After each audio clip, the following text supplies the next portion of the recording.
You know that feeling when you're really trying hard for something? Maybe more happiness or a new goal or just feeling like you're moving forward. Yeah, but it feels like you just keep hitting a wall. Exactly, like there's some invisible thing holding you back, even though you're putting in the effort. Uh, That's kind of what we're digging into today. We've been looking over the material, and there's this really interesting idea, almost a metaphor, from something called the tale of the hidden gardener. right, the garden metaphor. It's a good one. It is. It pictures your mind like, well, like a garden. And in this garden picture, your conscious mind, the part you use for, thinking, deciding that's the gardener, choosing what seeds to plant. But then underneath all that, there's this incredibly powerful, often unseen force. Your subconscious mind. Which acts like the soil. Yeah, It's where everything you think, feel, believe, it all takes root and grows, whether you're really paying attention to it or not. exactly. So our mission in this deep dive, looking at these ideas, is to really get a handle on how this underground garden of your subconscious actually works. And maybe more importantly, explore some practical ways you can become a more intentional gardener. Yeah. Planting the right seeds for positive change. Yeah, definitely. As folks working in psychology, coaching, mentorship, we'll share our takes, maybe some examples, keep it straightforward. Sounds good. So let's unpack that garden idea a bit more. The material describes the subconscious as being always there, quiet, busy, powerful. It's like it's constantly working away in the background, isn't it? But like your breathing or your heartbeat. Exactly. You don't consciously manage those things second by second, but they're vital, super powerful. And the material introduces this guy, Daniel.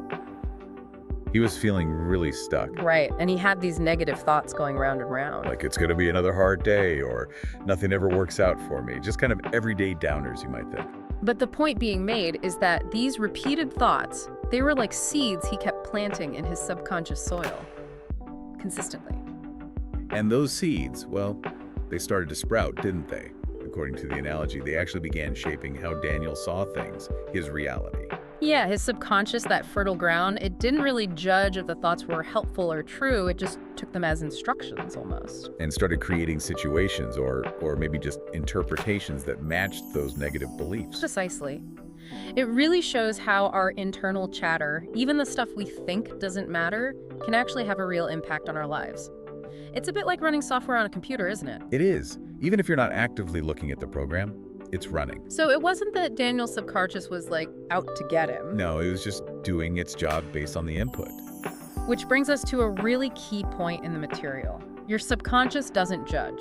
Why is that so important to understand? Oh, it's crucial. Think of it less like a critic and more like a super efficient recorder and maybe an implementer. It takes what you feed it consistently, especially if there's emotion attached, and it assumes it's true. The material uses that loyal friend analogy. Right, the friend who says, okay, if that's what you believe, I'll help you prove it's true. Exactly. And that non-judgmental part is key because it puts the responsibility back on us, doesn't it? For the kind of seeds we're planting in the first place. That really lands. So if someone's always thinking, maybe even saying, I'm just not good enough, their subconscious isn't going to argue. Nope, no debate team down there. It's just going to, filter things, look for proof that supports that feeling, maybe even nudge you into situations where you do feel not good enough. That's pretty much it. It creates a kind of confirmation bias loop. You notice the times you stumble, ignore the wins, it becomes this self-fulfilling cycle. Wow. But the empowering part, and this is important, is that it's not fixed, right? Absolutely not. That's the hope. Just like we can accidentally plant negative stuff, we can consciously start planting positive seeds. It ties into neuroplasticity, the brain's ability to change. Which brings us back to Daniel. His friends suggested something almost too simple. Yeah, just say good things are coming my way before sleep, even if you don't buy it yet. Right. Sounds a bit flimsy, doesn't it? How does that even work? Well, it can feel simplistic, and Daniel felt like he was just pretending at first, which is totally normal. I bet. The power is in the repetition and the timing. Just before sleep, the conscious mind quiets down and the subconscious is more suggestible, open. Ah, okay, so even without total belief, you're sneaking in a new message. You're introducing it, yeah. Like drip irrigation. Yeah. Small, consistent input over time. It relates to things like self-affirmation in psychology. The statements themselves start to shift things, even without initial gut-level belief. And the notes say that after a few days, Daniel started noticing little things.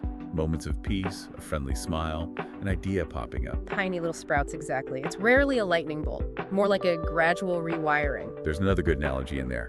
The conscious mind is the steering wheel, directing the subconscious engine. Yeah, that's helpful. By choosing better thoughts, even small ones, you start gently guiding that powerful engine in a different direction. But it takes time, patience, Huh. like planting a real seed. You don't get a sunflower the next morning. Exactly right. You gotta tend the garden. And the material gives some nice examples for listeners. I am becoming stronger every day. Good things are coming into my life. I am worthy of love and success. Short, positive. Yeah, those work well because they're concise, positive, focus on the desired state. Saying them with some intention, even if belief is shaky, starts supplanting them during that receptive time. It's about crafting a new inner story. And Daniel didn't just stop at the bedtime sentence, did he? He started writing things down, catching negative self-talk. Yeah, it shows that moving from struggle to strength is usually about consistent effort on a few fronts. Noticing those automatic negative thoughts, the weeds, and consciously swapping them out is huge. Like changing I can't to I'll find a way. That feels very proactive. It is. It's shifting from that fixed mindset, this is just how I am, to a growth mindset. I can figure this out, I can learn. And the results for Daniel weren't like magic fairy dust. It wasn't a perfect life overnight. No, it was more about a shift in his energy, his mood improved, people responded differently to him. Real, tangible, internal shifts leading to external changes. The material sums it up nicely. His life didn't become perfect, but it became his, full of intention, hope, and small victories. That's a brilliant takeaway. It's progress, not perfection. Taking the wheel of your inner world one thought at a time. And the amazing thing is we already have this tool. It's innate. Exactly. You already have the most powerful tool inside your subconscious mind. No need to buy anything extra, just learn to use it well. Yeah, no external fix needed. It boils down to what we keep thinking about. There's that Tony Robbins quote. Whatever you hold in your mind on a consistent basis is exactly what you will experience in your life. Pretty direct, and it really highlights the need for awareness, doesn't it? What are we letting dominate our thoughts? Fear, doubt, anger. Or are we choosing to plant faith, love, possibility? Because the subconscious soil, it'll just grow whatever you put in there most often. Precisely, and it's not just words, is it? It's also about what we vividly imagine. Yeah, the story of Leo the pilot was great. Dreaming of flying despite huge obstacles. He was intensely visualizing it, wasn't he? Seeing the airport, hearing the engines, feeling the controls, even when reality looked completely different. It shows how imagination can actually program the subconscious. Yeah, the material points out the subconscious often doesn't know the difference between a vividly imagined event and a real one, especially if there's strong emotion tied to it. Which explains why mental rehearsal works so well. Absolutely. Like athletes visualizing the win, or speakers mentally running through their talk, they're creating that blueprint. Leo said, I flew in my mind long before I flew in real life. Powerful. It really is. It's using imagination deliberately. And there's a simple visualization exercise suggested for listeners. Right, find a quiet moment, close your eyes, relax. And then really imagine your goal as already done. Feel the feelings. Use all your senses in that imagined scene. Like making a mental movie of success. And doing it daily, even for a minute or two, that makes it feel doable. Totally. The analogy used is that visualization sets the destination for your subconscious, like putting an address in a GPS. Good one. Clear destination, better directions. But, and this is a big but for many people, doubt often creeps in. Oh yeah, that little voice saying, this is silly or it'll never happen. And the material addresses this, which is good. It says you don't need 100% belief right at the start. The practice itself strengthens the belief, like a muscle. Exactly. You don't wait to feel strong before lifting weights. Lifting makes you strong. Same idea. Visualizing consistently starts to wear down the doubt and build those success pathways. There's that Brian Tracy quote too. You become what you think about most of the time. Right. So even if you start skeptical, if you keep visualizing success, that becomes what you're thinking about, and it shifts things subconsciously over time. Gentle consistency. Okay, so visualization is key. But what about those deeper fears, those limiting beliefs we all seem to carry? Ah, yes. The I'm not smart enough, it's too late, people like me don't succeed kind of thoughts. Yeah, those quiet inner whispers. The material explains these often live deep in the subconscious, like invisible fences. They're usually just old thoughts, repeated beliefs, not actual facts about who you are now. Formed from past stuff, maybe things people told us, Exactly. And they get reinforced. But again, they can be changed. which leads to that catch and change method. Seems really practical. It is. Step 1, catch the negative belief when it pops up. Notice it. Like, I always fail at new things. Okay, caught it. Step 2, challenge it. Is it really always true? Can you think of even one time you succeeded, however small? Holes in it? Okay, maybe I learn that software eventually. Right. Step 3, change it. Create a better, more realistic belief. Like, I've had setbacks, sure, but I've also learned I can try new things and figure them out. And then writing that new one down, repeating it with feeling, that helps anchor it. Definitely helps embed it in the subconscious. It feels like we're being encouraged to see the subconscious not as an enemy, Right, not something to fight. but more like that loyal dog again. Just Yeah. follows orders.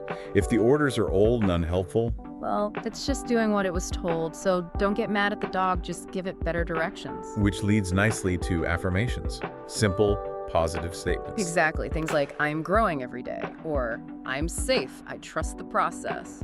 Short, positive, present tense, ideally. I'm saying them slowly, with feeling, Hmm. especially when waking up or going to sleep. Why those times again? Because the conscious mind, the gatekeeper, is usually less active then, more relaxed, less critical. So the positive message can sink in more easily. That's the idea, like planting seeds in freshly tilled soil. Repeating them with genuine feeling helps bypass the usual conscious filters and imprint directly onto the subconscious. Like watering those new positive seeds you want to grow. Couldn't have said it better. Okay, so just to quickly recap the main tools we've talked about. Visualizing goals as done, catching and changing limiting beliefs, using affirmations consistently. Approaching the subconscious kindly, trusting change is possible. Right. But there's more depth too, isn't there? Like the power of faith. Yes, faith in the sense of trusting in a positive outcome before you see the proof. The story of Sophia was about that.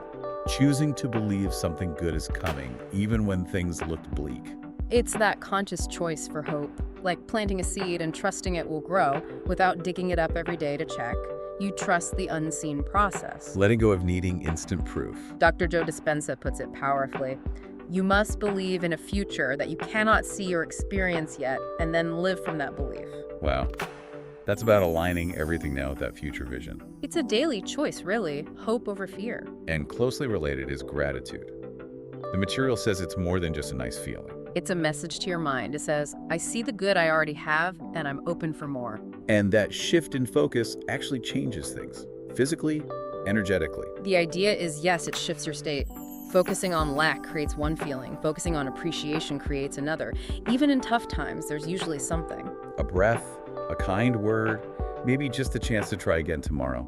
Absolutely. And the practical tip is simple. Write down maybe 3 small things you're grateful for each day. Morning or evening. Simple stuff like warm tea, a roof, a call with a friend. It trains your subconscious to scan for the positive. What you focus on tends to expand in your awareness. Makes sense. And relaxation that came up too. Why is chilling out important for this? Because it helps unlock the door, so to speak. When you're stressed, your conscious mind is hyperactive, defensive almost. It's hard for new positive stuff to get in. Relaxation slows that down, creates an opening. Exactly. Calmness allows flow. The material suggests a simple technique. Quiet place, eyes closed, deep breaths.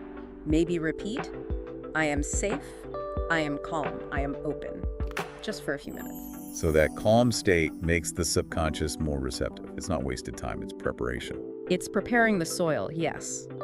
A calm mind reflects ideas clearly, like calm water reflects the sky. And one last cool idea was using personal symbols, images. Yeah, things that resonate deeply with you. They can communicate with the subconscious on a level beyond words. Like a mountain for strength, a feather for lightness, a candle for hope. Whatever works for you. And choosing symbols that feel meaningful, maybe keeping them visible, acts as a constant, subtle reminder of the inner work you're doing. Okay, so wrapping this all up, we come back to that garden, don't we? We do. You are the gardener of your mind, shaping your inner world with your thoughts, feelings, beliefs. It's an ongoing job, right? There will always be weeds to pull different seasons. Absolutely. It's a process, not a one-time fix. But the key tools are there. Knowing your thoughts shape reality. knowing the subconscious responds to repetition and emotion. Using visualization, affirmations, gratitude, relaxation. And having that underlying faith or trust, these are your gardening tools. And the ultimate message feels really empowering. Your life is yours to shape. You're not stuck with the past or old beliefs. You're the author, the creator. Progress takes time, setbacks happen. That's normal. But now, hopefully, listeners have more awareness, more tools, and a sense of their own power to direct their minds. That final thought is great. Your mind is not your enemy. It is your greatest ally when you learn how to use it. Beautifully put. So the core message today: you really can cultivate positive change by consciously working with your subconscious. Maybe try one small thing, that bedtime affirmation, or a minute of visualizing. See how it feels. And perhaps a final thought to leave everyone with. Just reflect for a moment. What kind of seeds have you been planting unconsciously lately? And more importantly, what do you want to cultivate from now on? Great question to ponder. It's been a fascinating dive. It really has. Thanks everyone for tuning in and joining us for this exploration.